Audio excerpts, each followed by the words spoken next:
Leti Silalahi. Aku Ferdian Sitompul. Saya Florencia Panjaitan. Saya Aprinda Sinaga. Aku Yolanda Simanung Khalid. Hai, aku Ivan Samuel.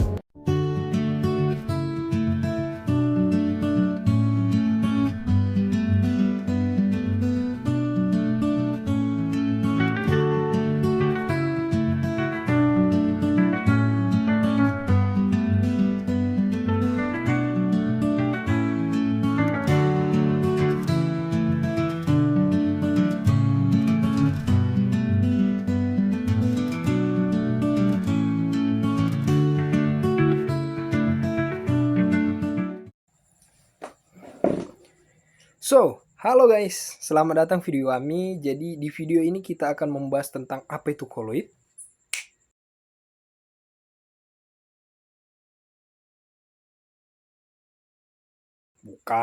Bukan koloid yang itu, tapi koloid yang ini.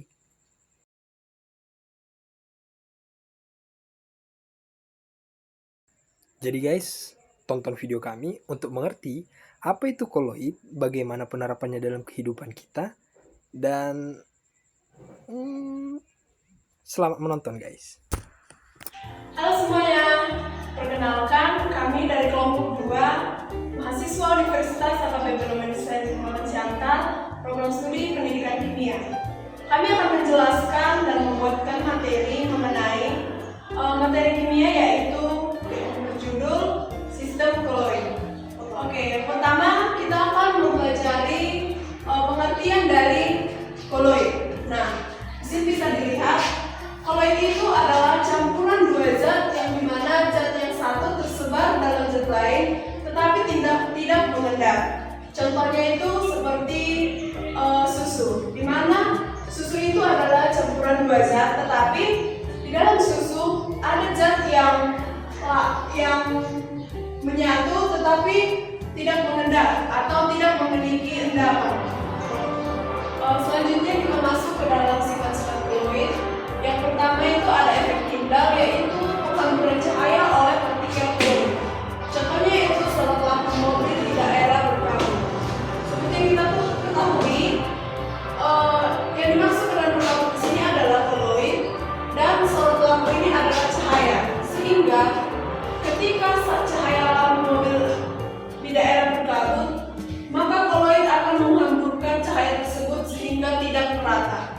Yang kedua itu ada gerak Brown, maksudnya itu gerakan zigzag atau acak partikel koloid karena adanya tumbukan. Contohnya debu di udara dan asap rokok. Seperti yang kita ketahui bahwa jika debu ada di udara seperti di ruangan atau di outdoor, maka debu tersebut memiliki partikel yang dinamakan dengan gerakan zigzag atau acak. Yang ketiga itu ada absorpsi, yaitu penyerapan partikel pada permukaan koloid. Contohnya yaitu penggunaan masker wajah dan penggunaan deodoran. Seperti yang kita ketahui, ketika kita menggunakan masker wajah, maka masker tersebut akan menyerap partikel seperti komedo dan juga kotoran lainnya di dalam wajah. Contoh kedua yaitu penggunaan deodoran. Ketika kita menggunakan deodoran, maka bau ketiak akan diserap. Selanjutnya ada koagulasi, yaitu pengumpulan partikel koloid. Contohnya ada agar-agar. Kita bisa bayangkan bagaimana agar-agar itu bisa mengumpal, yaitu proses dari zat cair ke zat padat. Selanjutnya kita masuk ke dalam jenis-jenis koloid berdasarkan bentuknya.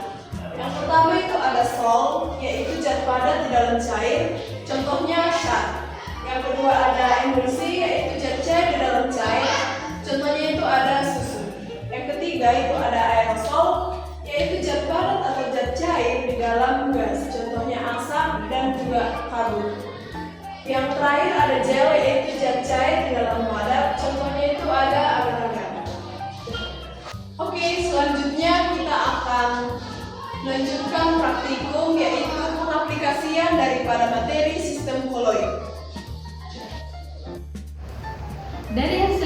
yang sudah dipaparkan atau yang sudah dijelaskan.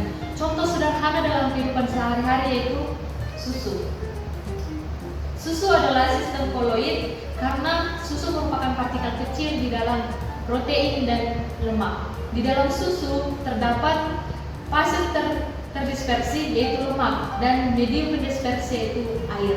Nah, mari kita saksikan langkah-langkah.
Brin, kalau pikir-pikir, kemarin yang kita buat video, banyak kali nggak sih kesulitan yang kita alami? Iya, aku pun yang pertama kesulitanku kurangnya fokus dan serius. Terus yang kedua kurangnya penyampaian kata. Jadi solusimu kemarin kayak mana?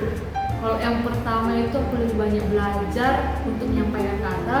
Terus yang kedua aku itu harus lebih banyak serius dan fokus. Terus kalau menurutmu? Kemarin kita mau buktikan efek Tyndall, bener nggak kau? Kan kemarin cairan kita terlalu kental nggak sih? Itu serbuknya kita terlalu banyak, jadi nggak terbukti efek Tyndallnya. Cahaya itu nggak nembus. Jadi solusinya kayak mana? Jadi kemarin, kalau kau ingat, kita kan buat tulang itu. Jadi volume airnya sama serbuknya itu lebih banyak volume airnya. Susunya lebih sedikit. Jadi dia lebih cair dan efek Tyndallnya itu nampak. Kayak gitu. Iya. Jadi kesimpulan dari video kami ialah sistem koloid adalah campuran dua zat di mana partikel kecil berukuran 1 sampai 1000 nanometer tersebar merata dalam medium lain, sehingga tampak homogen tetapi sebenarnya heterogen. Koloid memiliki ciri khas seperti efek Tyndall, yaitu menghamburkan cahaya, gerak prone, tidak mudah mengendap, dan tidak bisa disaring secara biasa. Jenis-jenis koloid meliputi aerosol, contohnya kabut dan asap, sol, contohnya tinta dan cat, emulsi, contohnya susu dan santan, buih, contohnya busa, sabun dan minuman bersoda, dan gel, contohnya agar-agar dan pasta gigi, yang semuanya sering kita temui dalam kehidupan sehari-hari, seperti pada makanan, kosmetik, dan produk kesehatan. Dalam video kami, contoh sistem koloid ditunjukkan melalui efek Tyndall dan susu.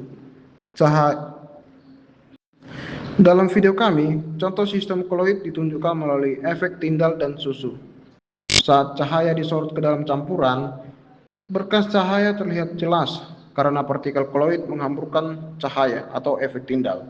Sedangkan susu menjadi contoh koloid jenis emulsi karena tersusun dari lemak cair yang tersebar dalam air, sehingga tampak putih, keruh, dan tidak mengendap.